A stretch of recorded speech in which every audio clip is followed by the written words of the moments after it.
ये मैं आपको बता दूं, इसको आप बस लिख लें। और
लेकिन जो मुश्किल चैप्टर्स हैं motor, generator, transformer, UPS physics, CIO, इनको आप थोड़ा थोड़ा करके रिवाइज करते हो। जहाँ आपको लगे कि इस पर्टिकुलर टॉपिक में कोई प्रॉब्लम है, वो प्रॉब्लम्स आप टीचर से पूछो, क्योंकि जो मुश्किल चैप्टर्स होते हैं ये आपका केस खराब है। जो इजी चैप्टर्स हैं जैसे कंट्रोल फिजिक्स है, शुरू वाली मैथमेटिक्स है, हमेशा रिस्पॉन्ड करती है। हमारी वर्कशॉप का टॉपिक है वो है इलेक्ट्रिक करंट। मैं दो तीन कॉन्सेप्ट पूछूंगा और उसके बाद इसको शुरू करेंगे। सबसे पहले ये कॉन्सेप्ट बताओ कि what is electric current. Electric current को डिफाइन कैसे, how define electric current. It is the rate of flow of charge carriers. जैसे रोड पे गाड़ियां मूव करती हैं उनकी स्पीड होती है, ऐसे ही अगर ये कंडक्टर है तो इस कंडक्टर में इलेक्ट्रॉन्स मूव करेंगे। जो इलेक्ट्रॉन्स हैं उनकी एक स्पीड होती है, वो स्पीड से मूव करते हैं और इसको कहते हैं इलेक्ट्रिक करंट। इलेक्ट्रिक करंट की सिग्निफिकेंस क्या है कि जितनी एसिड चल रही है, लाइट्स हैं, प्रोजेक्टर्स हैं, all are working on electric current. Electric current is electric है. It's a form of energy. This energy is transferred by moving electrons. जो electrons होते हैं वो energy transfer करते हैं. अभी हमसे बताओ कि जब हम सर्किट्स बनाते हैं तो हमारे पास कौन कौन से सर्किट्स होते हैं? सीरीज, पैरेलल और तीसरा जो कि कंबाइंड होते हैं, उनमें सीरीज भी होता है और पैरेलल भी होता है। अगर आप दो रेजिस्टर्स को सीरीज में लगाओ, एक को पैरेलल में करें, दो सीरीज कर दो, एक पैरेलल कर दो, इनको क्या कहते हैं? इसको क्या कहते हैं? जब कंबाइंड सर्किट आपको पीछे में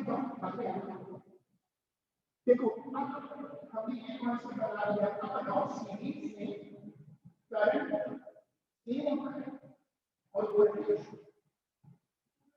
डिवाइड होता है। सीरीज में करंट सेम होता है और वोल्टेज डिवाइड होता है।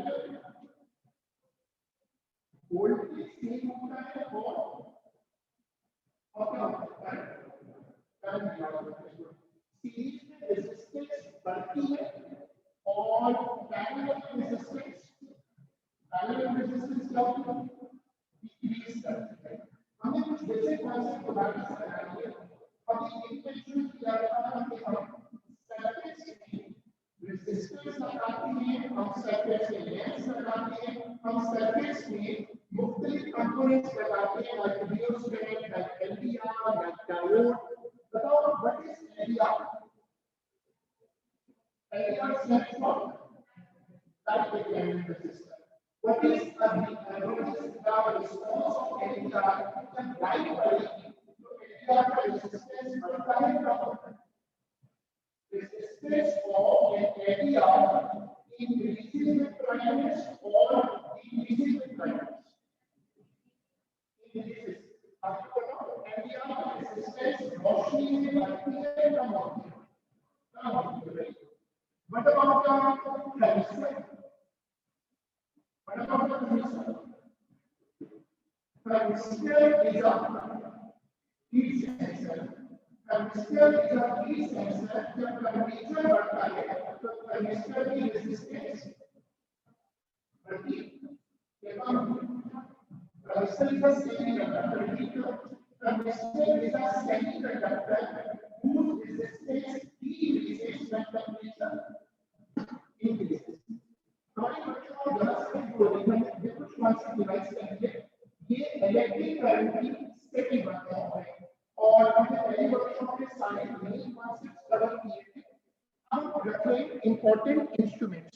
जो इंस्ट्रूमेंट्स हैं हमारे कोर्स में, गैल्वानोमीटर बहुत कम पेपर में आता है, बहुत कम, एमीटर और तीसरा कौन सा है? वोल्टमीटर।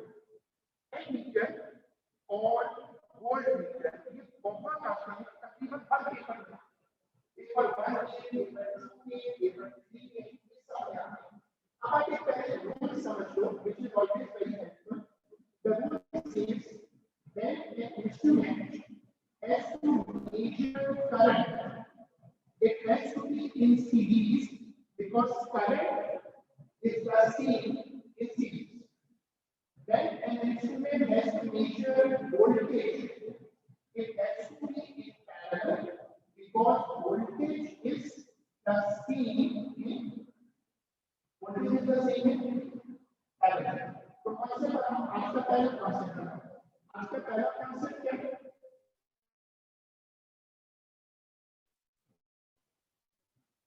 आज का फर्स्ट कॉन्सेप्ट बनाओ. सीरीज वो कंपोनेंट वो डिवाइस सीरीज में जब वो डिवाइस लगेगी जिसको क्या मेजर करना करंट और पैरेलल में वो डिवाइस क्योंकि सीरीज में करंट सेम होता है और पैरेलल में वोल्टेज. अब जरा ये सिंबल देखें. This symbol is used for galvanometer. कौन सा नाम है गैल्वानोमीटर का?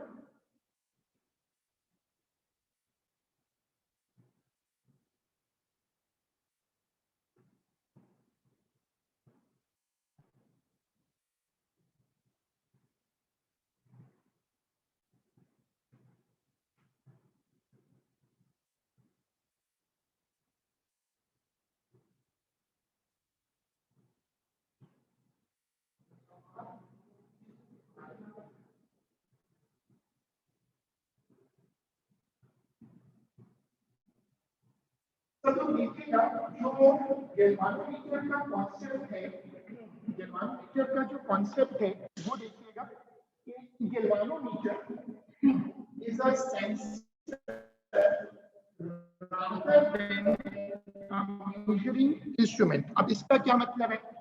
देखो सेंसर का मतलब ये कि अगर इस सर्किट है और उसमें ये चेक करना है इसमें करंट है या नहीं. टेस्टर होते हैं. टेस्टर से क्या काम लेते हैं? हम उसको लगाकर देखते हैं कि उसमें करंट है या करंट नहीं है. This is called a sensor. Galvanometer is a sensor rather than a measuring instrument. इसका मतलब है गैल्वानोमीटर में से थोड़ा सा करंट आएगा तो गैल्वानोमीटर की नीडल घूम जाती है. Galvanometer is a sensitive meter. Can detect even a small amount of current. जरा अपीयरेंस देखें. ये गैल्वानोमीटर है और इसकी जो नीडल है वो बीच में है. इसकी जो नीडल है जीरो, इसका जीरो बीच में है और इसको कहते हैं सेंटर जीरो गैल्वानोमीटर. अब उसके बाद मीटर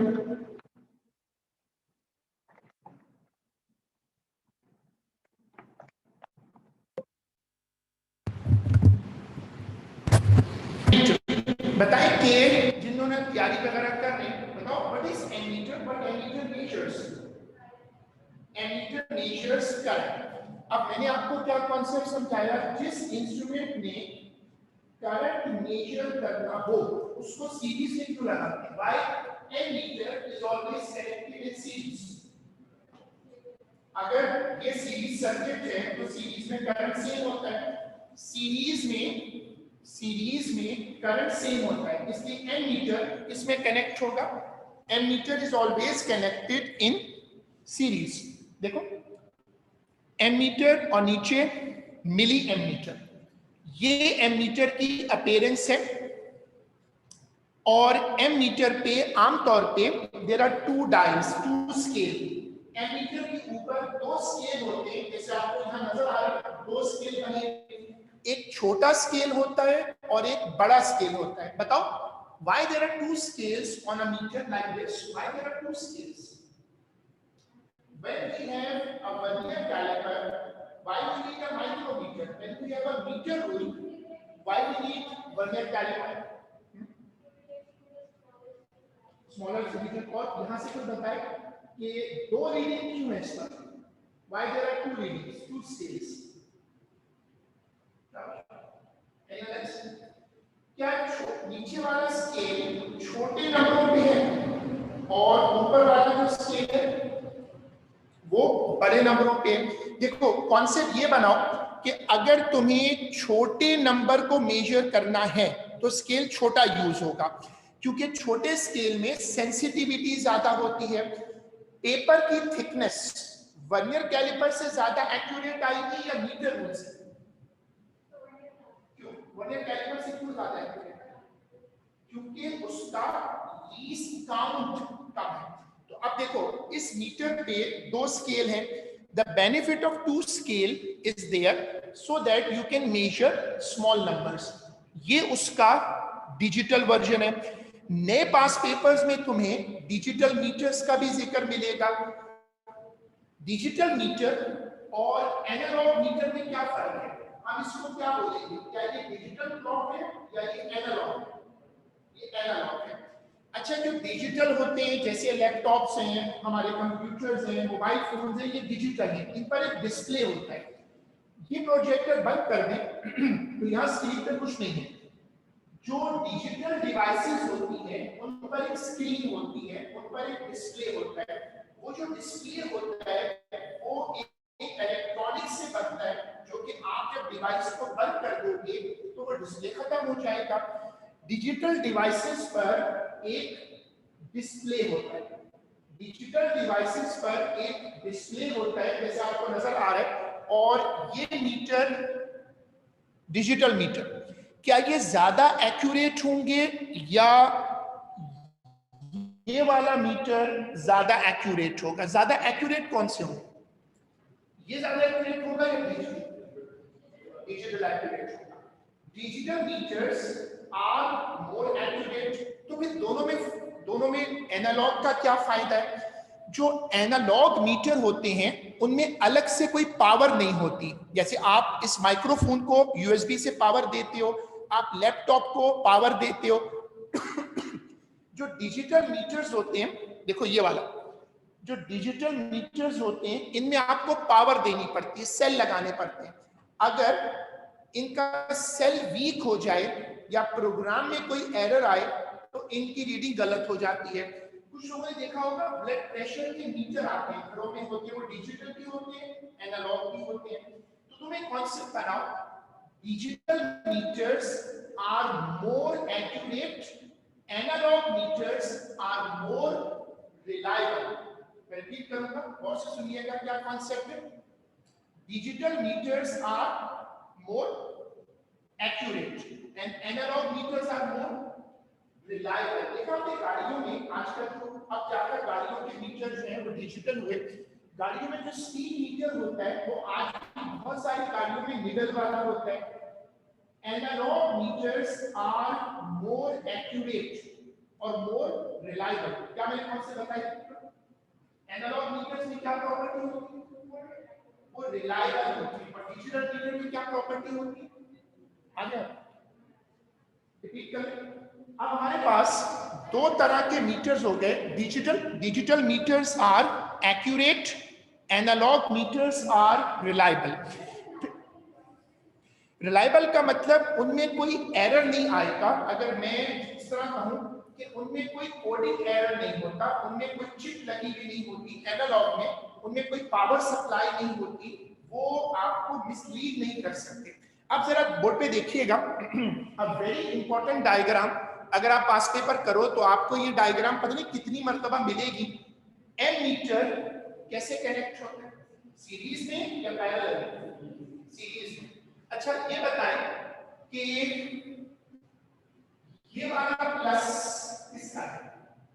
बैटरी का। तो ऊपर बात देखिए, एमीटर के साथ मैंने क्या लगाया? एमीटर के साथ भी प्लस लगाया। इसका मतलब है, इसका मतलब है कि जब तुम एम मीटर को या वोल्ट मीटर को कनेक्ट करो तो उसका प्लस टर्मिनल बैटरी के कौन से टर्मिनल पे आना चाहिए? ये बताओ कि अगर तुम कभी रिमोट में सेल लगाते हो तो क्या प्लस माइनस देख के लगाना चाहिए? ऐसा होता है। यहां से बताओ, किसी को बैटरी प्लग ऑन करो, कैलकुलेटर में, सॉरी वो रिमोट में या किसी और डिवाइस में अगर सेल लगाएं तो क्या फर्क पड़ता है कि हम प्लस माइनस उल्टा लगा के तो फर्क पड़ेगा? नहीं चलेगा। जब कभी बैटरी कनेक्ट करते हैं, आपने देखा होगा बैटरी कनेक्ट करते वक्त क्या उसमें भी प्लस माइनस मैटर करता है ना? तो दो बातें होती हैं। एमीटर हमेशा किसमें कनेक्ट होगा? सीरीज में। दूसरा कॉन्सेप्ट बनाओ, एमीटर का या जो भी मीटर हो उसका प्लस बैटरी के प्लस पे आना चाहिए। जो भी मीटर होगा उसका प्लस बैटरी के किस पे आएगा? उसका प्लस बैटरी के प्लस पे आएगा और उसका माइनस बैटरी के माइनस पे आएगा। Third concept, ammeter is a low resistance meter. Ammeter की अपनी रेजिस्टेंस बहुत कम रखते हैं। तीन कॉन्सेप्ट हो गए। पहला, ammeter measures current, so it is always connected in series. दूसरा concept, its plus terminal should be connected to the plus terminal of the battery. Third concept,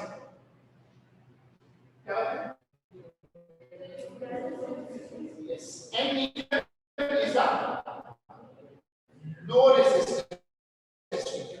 अब पेपर में आपको बहुत सारे कॉन्सेप्ट्स रखने की जरूरत नहीं होती क्योंकि बहुत ज्यादा फोकस किस्म के पेपर अब आते हैं। अब आ जाओ वोल्ट मीटर पे, जो इसका नाम है वोल्टेज। ये इसका सिंबल है वोल्ट मीटर, यानी कि वोल्टेज। अब बताओ वोल्ट मीटर यानी वोल्टेज, तो ये डिवाइस क्या मेजर करेगी? What it will measure? It will measure voltage. Volt meter is used to measure voltage और पोटेंशियल डिफरेंस। पहला कॉन्सेप्ट है। दूसरा, वोल्ट मीटर सीरीज में लगता है या पैरेलल? क्यों? It's always connected in parallel, but why? क्योंकि पैरेलल में, बिल्कुल सही, पैरेलल में वोल्टेज सेम होता है। ये वोल्ट मीटर, ये वाला डिजिटल है। Volt meter is always connected in parallel. इसमें भी वही रूल है। इसका जो प्लस है वो बैटरी के प्लस पे जाएगा। इसका जो प्लस है वो बैटरी के प्लस पे कनेक्टेड होगा। और तीसरा concept, third concept, volt meter high resistance होता है या लो रेजिस्टेंस? बताएं। High resistance. तो तीन कॉन्सेप्ट हो गए। Volt meter measures voltage. Voltmeter is always connected in parallel, and voltmeter is a high resistance meter.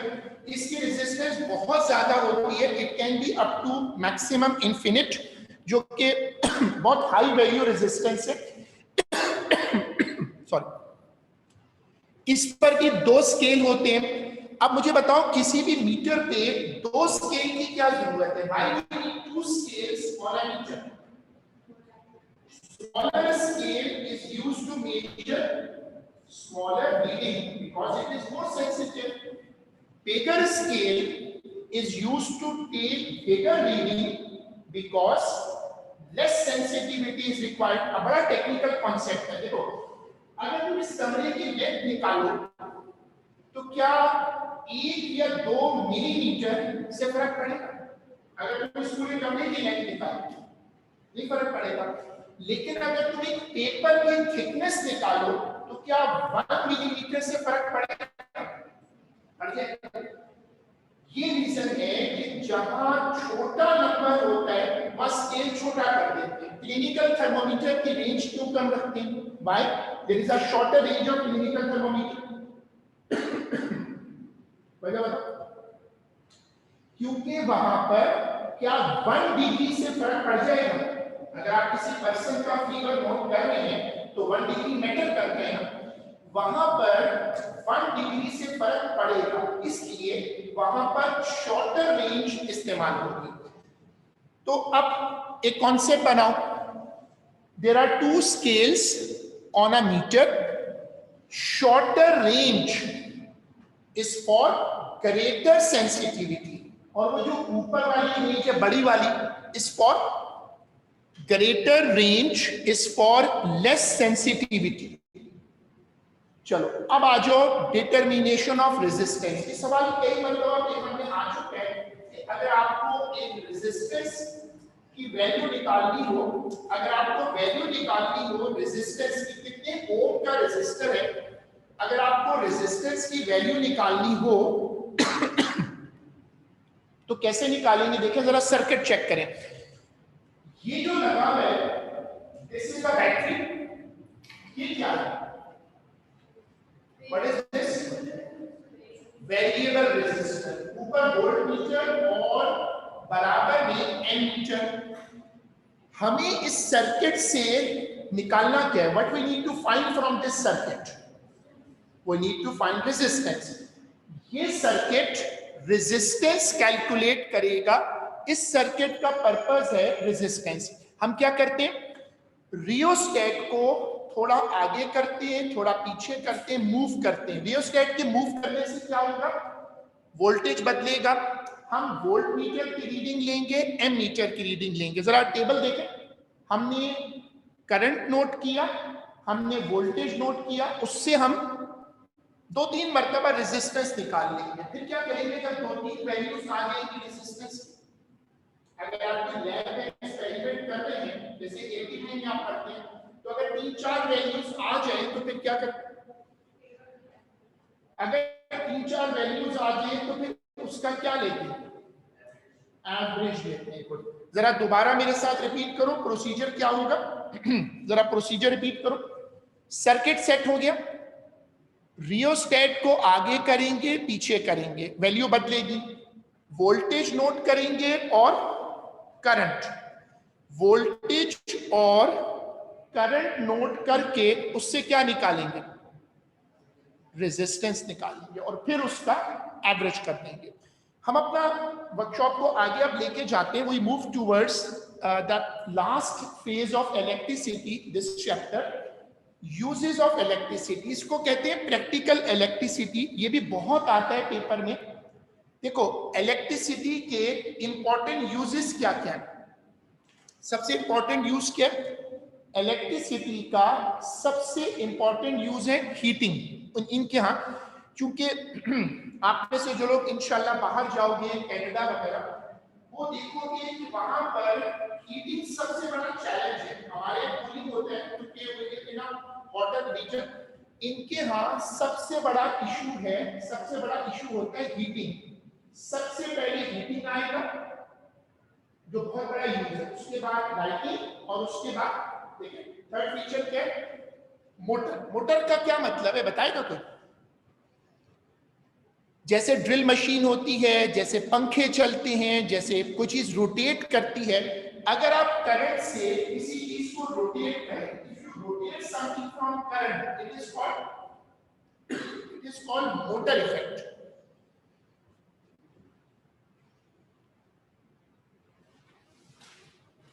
Electric power. Now let me know what is power.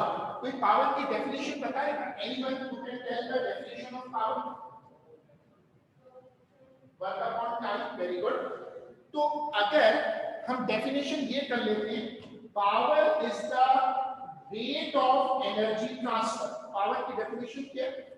Power is the, क्या definition है? Power is the rate of energy transfer. आप कितनी तेजी से energy को transfer करते हैं, that is called power. Power is the rate of energy transfer. Formula देखें, power is equal to work upon time, power is equal to energy upon time. इसका unit है watt. How we define this watt? Watt को define कर सकते हैं? What को कैसे define कर सकते हैं? किसी यूनिट को कैसे डिफाइन करते हैं फिजिक्स में?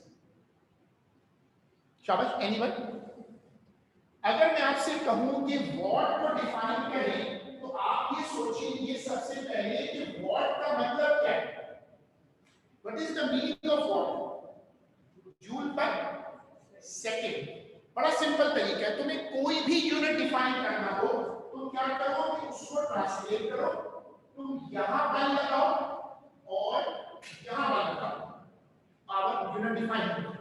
कैसे डिफाइन करोगे? If 1 joule energy is transferred in 1 second, the power is said to be 1. Repeat करो, फिजिक्स में किसी भी यूनिट को डिफाइन करना हो तो उस यूनिट को तोड़ो, 1 और 1 लगा दो और फिर उसको जोड़ दो।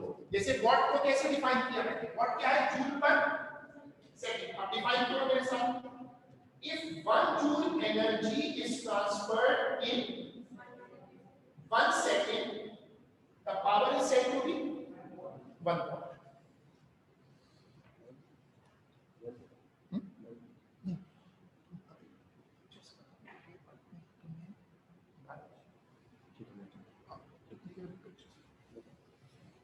और दूसरा सब राशि लग रहा है।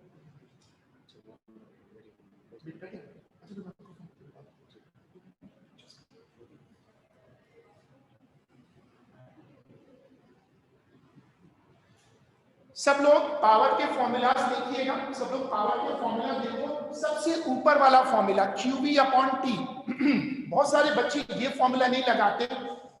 Charge into voltage upon time. Second formula सबको याद होता है, P is equal to VI। मैंने पिछली वर्कशॉप में आपको पावर के फॉर्मूलाज दिए थे, पावर के फॉर्मूलाज की पूरी एक लिस्ट दी थी, पावर की, करंट की, सब की। तीसरा formula P is equal to I square R, ये कब यूज होगा?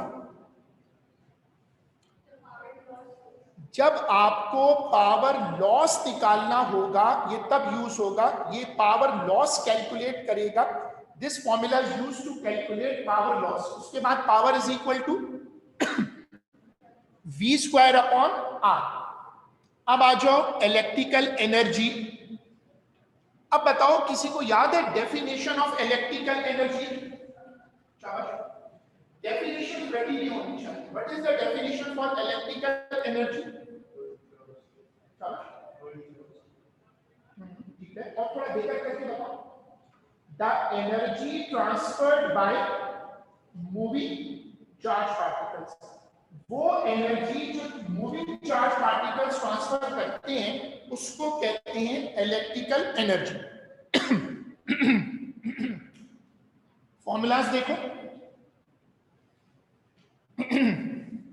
सबसे ज्यादा कौन सा फॉर्मूला आपको याद आएगा देखकर? एनर्जी इज इक्वल टू, सबसे नीचे वाला VIT। Energy is equal to VIT, I square RT और V स्क्वायर अपॉन RT। अब जरा एनर्जी के यूनिट्स देख लो। देखो, एनर्जी का सबसे ऊपर एनर्जी का SI यूनिट कौन सा है? What is the SI unit? Joule. और नीचे देखो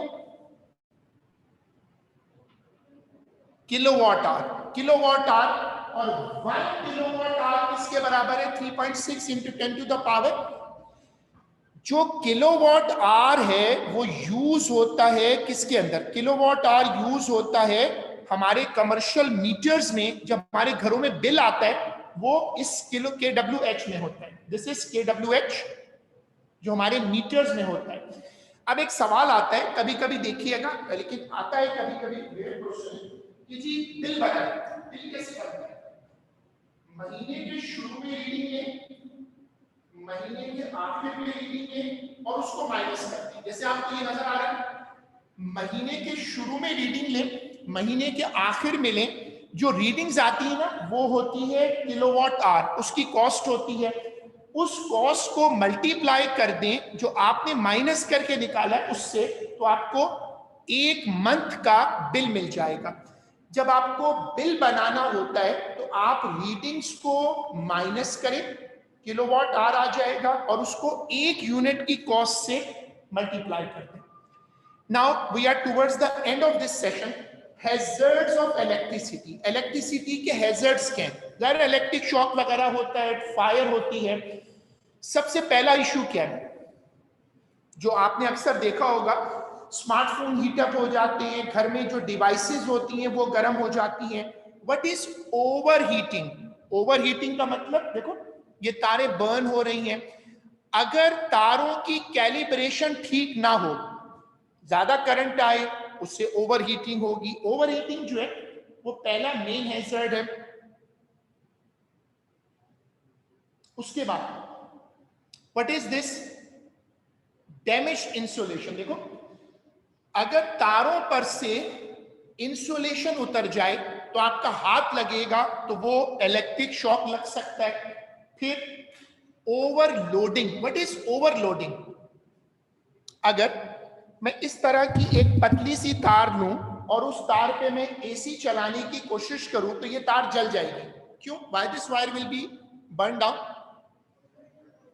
करंट ज्यादा होगा। अगर आप 5 ampere, if you are trying to get 5 ampere but the supply is 2 ampere, it is called overloading. जितना करंट आप मांग रहे हैं उससे कम अवेलेबल है तो सिस्टम ओवरलोड हो जाता है। ये एक कॉमन प्रॉब्लम है। देखो ये ओवरलोडिंग है। Live, neutral and earth. What is live wire? Which carries the high energy electrons, which is the main wire. वो तार जो मेन करंट को लेकर जाती है, हाई एनर्जी इलेक्ट्रॉन्स को लेकर जाती है, वो लाइव वायर है। न्यूट्रल वायर क्या होती है? जिस तार से इलेक्ट्रॉन्स वापस आते हैं उस तार को, जिससे इलेक्ट्रॉन वापस आते हैं उसको क्या कहते हैं? Neutral wire. तो अर्थ वायर क्या है? ये सिर्फ सेफ्टी होती है। और क्यों लगाते हैं अर्थ वायर को? ताकि अगर करंट लीक हो जाए, फैल जाए, तो हम करंट को हटा सकें। 3 वायर्स होती हैं। सेफ्टी मेजर्स, फ्यूज लगाते हैं आजकल, सर्किट ब्रेकर लगते हैं, डबल इंसुलेशन होती है, ड्राई कंडीशंस लगते हैं, मॉइस्चर पानी करीब ना हो। अर्थिंग, अर्थिंग बहुत आया। अर्थिंग इंपॉर्टेंट टॉपिक है और कई मर्तबा पेपर में आ चुका है। जरा फ्यूज से शुरू करें। बताएं what is a fuse? Fuse is a safety component against excess current. जब ज्यादा करंट आता है तो फ्यूज ब्लो हो जाता है, फ्यूज उड़ जाता है और उससे आपको सेफ्टी मिल जाती है। This is a fuse. Different rating के फ्यूज आते हैं। अब हम डिस्कस कर रहे हैं अर्थिंग। What is earthing? जिन डिवाइसेस में मेटल केसिंग होती है वहां खतरा होता है कि करंट अगर मेटल में आ गया तो ऑपरेटर को करंट लग जाएगा। जैसे इस्त्री होती है, उसका बेस मेटल का होता है। पहले ये पंखे वगैरह सब मेटल के होते थे, उसमें करंट आ जाता है। अगर किसी डिवाइस में मेटल केसिंग हो, जैसे अब ये है, इसमें ये मेटल है, मेटल में करंट आ सकता है। तो हम क्या करते हैं सेफ्टी के लिए कि हम उस मेटल केस को, देखिए ना, इस मेटल केस को एक मोटी तार लगाकर इससे कनेक्ट कर देंगे अर्थ से। क्या फायदा होगा इसका? अगर मेटल केस में करंट आ गया तो वो करंट ड्रेन हो जाएगा अर्थ में। तो कॉन्सेप्ट बना, earthing is a safety against current leaking in the metal casing. अगर करंट मेटल केस में लीक हो रहा हो तो अर्थिंग उसको सेफ्टी देगी। और से देखिए क्या लाइव वायर में फ्यूज लगा है। ये फ्यूज हमेशा लाइव वायर में क्यों लगता है? Why it is always in live wire? Protection किस में देनी? करंट आता किस रास्ते से? लाइव वायर से। इसीलिए हम फ्यूज लाइव वायर में लगाते हैं। This is called earthing. अब देखें, हमारे घरों में 2 तरह के प्लग्स होते हैं, एक 2 पिन होते हैं और दूसरे, और जरा पहचानिए, ये 2 पिन है और ये वाला। इसमें जो ये मोटी वाली पिन है ये कौन सी है? Very good. क्यों ये मोटी क्यों रखते हैं? Why this is the thicker pin?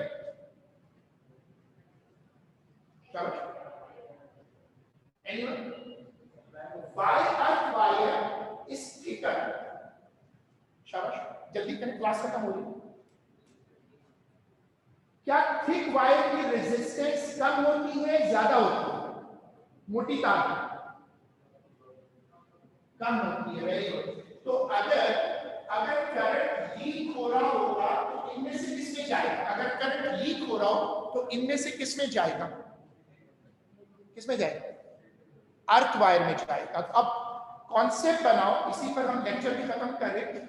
Concept बनाओ कि earth wire is thicker so that current goes in it. Current कौन सा रूट लेता है? हाई रेजिस्टेंस या लो रेजिस्टेंस? Very good. तो अगर मेरे पास ये एक मेटल की वायर है, इसको मैंने अर्थ किया हुआ है, अगर इसमें करंट आ गया तो वो अर्थ में खुद से क्यों जाएगा? Low resistance. वेरी गुड, ठीक है। This is the end for current side. Current वाला टॉपिक यहाँ पर खत्म हो गया। मैंने आपको फॉर्मूला सारे पहले बता दिए थे, ये वाले और मैंने आपको फॉर्मूलाज की पूरी एक लिस्ट दे दी थी। आप लोग सिर्फ ये फॉर्मूला एक नजर देख लें ताकि एक रिव्यू हो जाता है।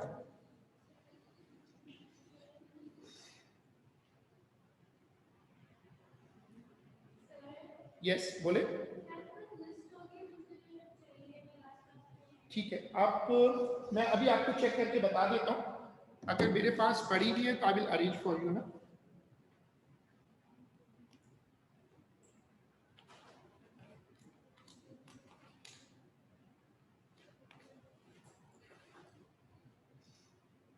ये मैं फॉर्मूलाज आपको स्क्रीन पे दिखा रहा हूं।